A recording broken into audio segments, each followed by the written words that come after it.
Well, the Steelers picked up a W, and we've had our first 400 plus yard game in over 2.5 years.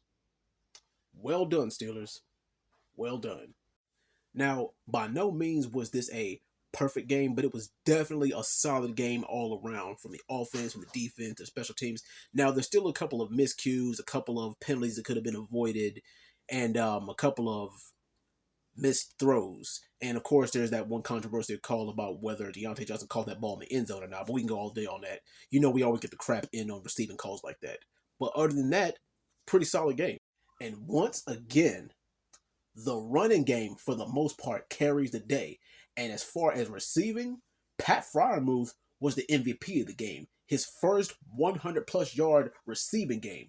Now, the Steelers always have a history of getting Mr. Reliable for a tight end. And Fryermuth is that security blanket for us, being able to secure catches. He's not really that fast, but one thing is his blocking is above average. And if you need a good first down catch, and if you need somebody with reliable hands, he's that guy. So he showed and proved his worth today.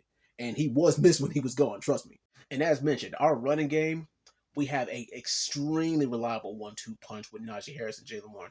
I was more proud of Najee today because Najee, he really showed off.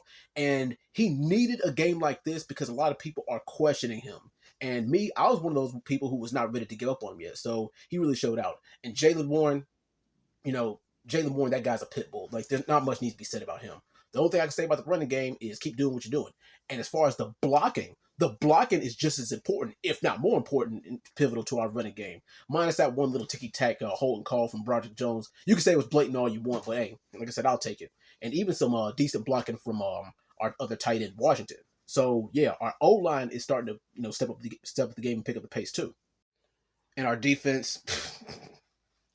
There's not really much else that needs to be said about the defense. Our defense showed the hell off today. Our secondary could use a little bit of work because our secondary hasn't been scary in quite some time. But JPJ is showing his worth. And also, when we get Minka back, we are going to be absolutely deadly. But our front seven needs no introduction, especially with the trio of Highsmith, Watt, and Cameron Hayward. Now for the elephant in the room.